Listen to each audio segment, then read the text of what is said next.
This video explains why I was wrong in my assessment that China and Germany were mainly behind most of the cyber attacks in the United States and not Russia.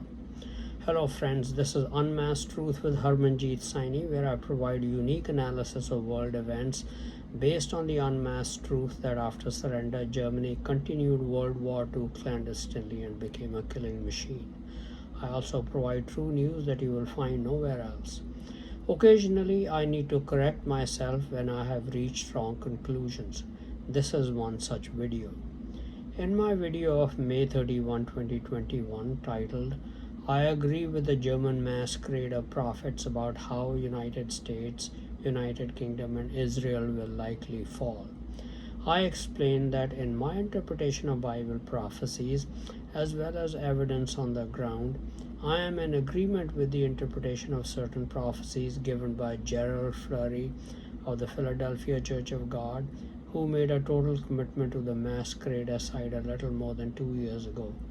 He is one of the German masquerader's major prophets, the other one being David Pack of the Restored Church of God.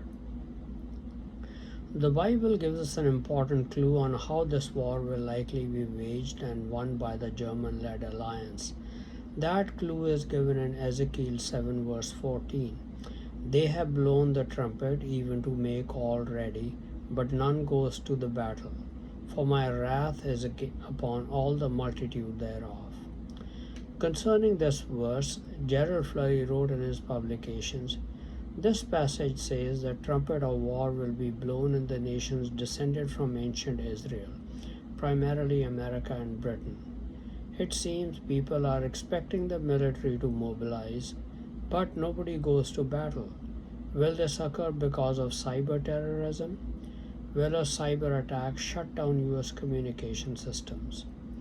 In my video, I stated that I am in agreement with Gerald Flurry that hacking United States, British, and Israeli military computers by the German-led alliance would prevent them from going to war in response to an imminent preemptive nuclear strike by the German-led alliance. Russia, China, and Germany have already been testing their cyber attack capabilities.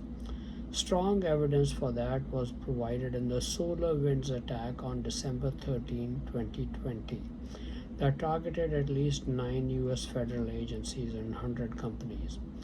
Then this past week on May 28, 2021, Microsoft made public another global cyber attack by, it believes, the same hackers on more than 150 government agencies, think tanks, and other organizations.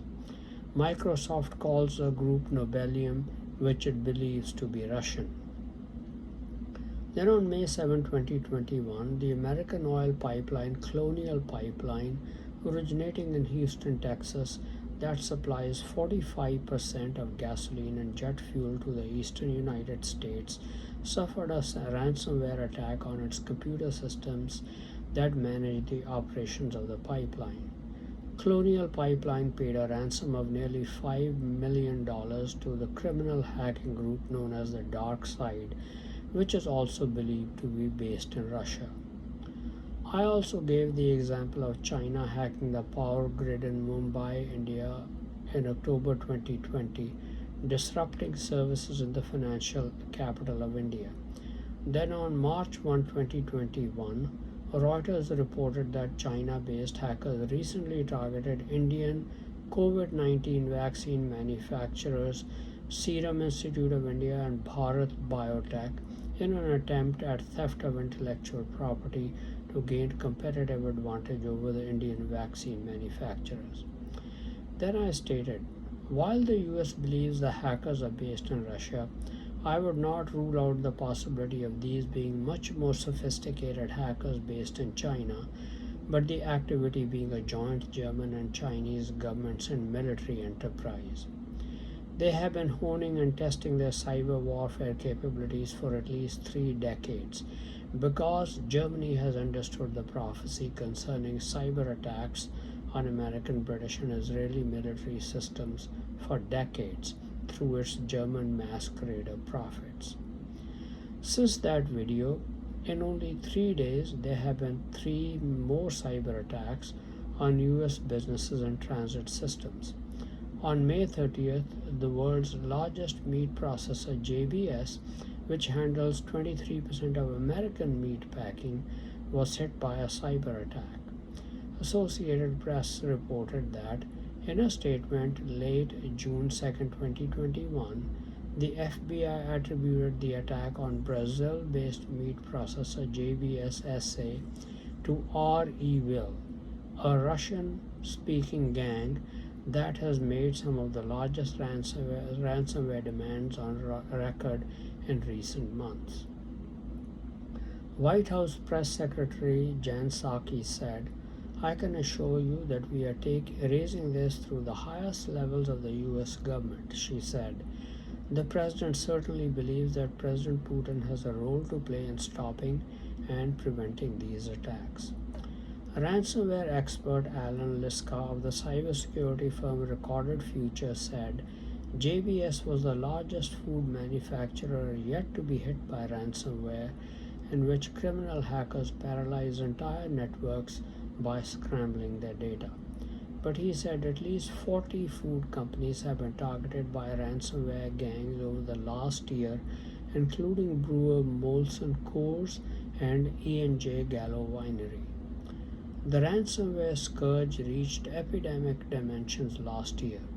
The firm CrowdStrike observed over 1,400 ransomware and data extortion incidents in 2020.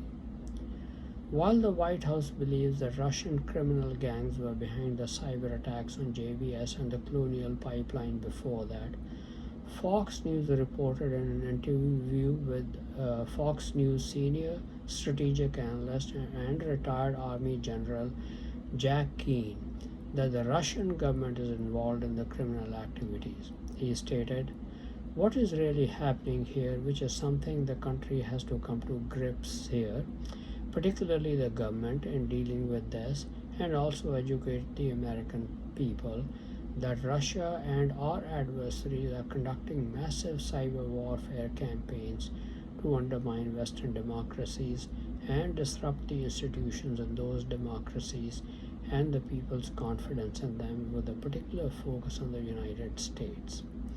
The retired four-star general said, "Russia has allocated government resources and its military intelligence unit to engage in significant government hacking like they did in our elections and they did with solar winds. They also hire cyber criminals to do hacking for them," Keane said.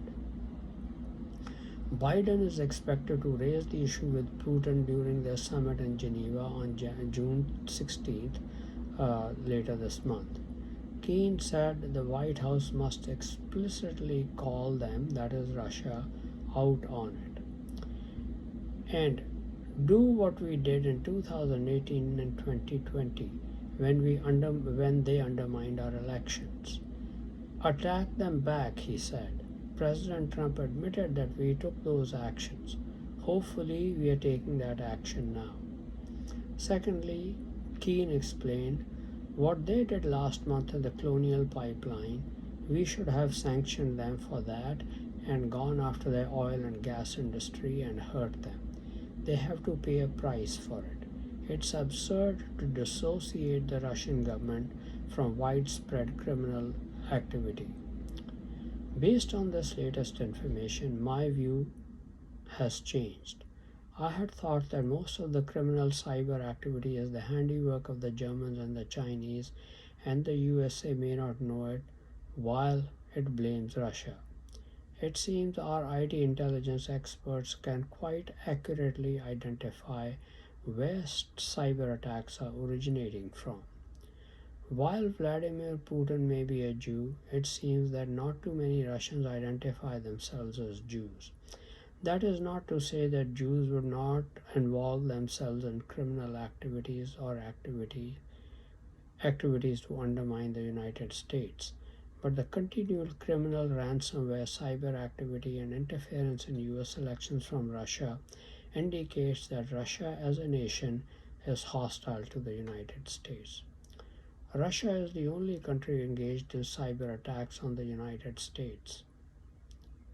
Russia is not the only country engaged in cyber attacks on the United States. On Wednesday, June 2nd, 2021, the Massachusetts Steamship Authority was hit with a ransomware attack. The company said that its website, which allows passengers to book reservations, has been offline since Wednesday and will continue to affect ticketing on Thursday. Hackers in China are suspected to be behind this cyber attack. Then the New York Times reported on June 2nd, 2021, that a hacking group believed to have links to the Chinese government penetrated the New York Metropolitan Transportation Authority's computer systems in April, exposing vulnerability in a vast transportation network that carries millions of people every day, according to an MTA document that outlined the breach.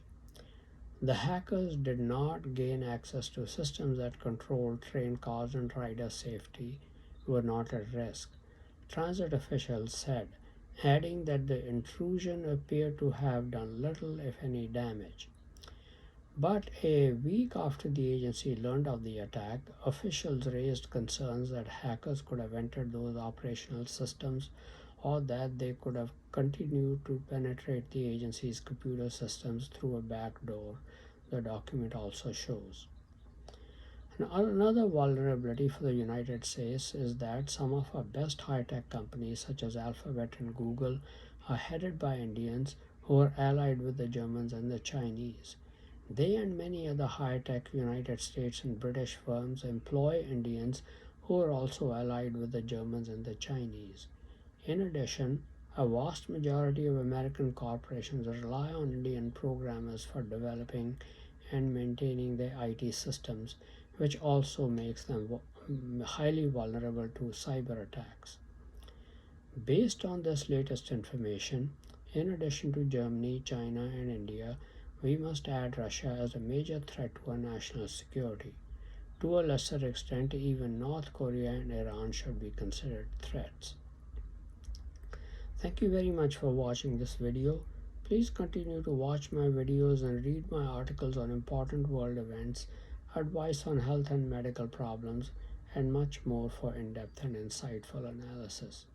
Please also subscribe to my YouTube and Facebook channels, both titled Unmasked Truth with Harmanjeet Saini, to view and get information on the latest videos.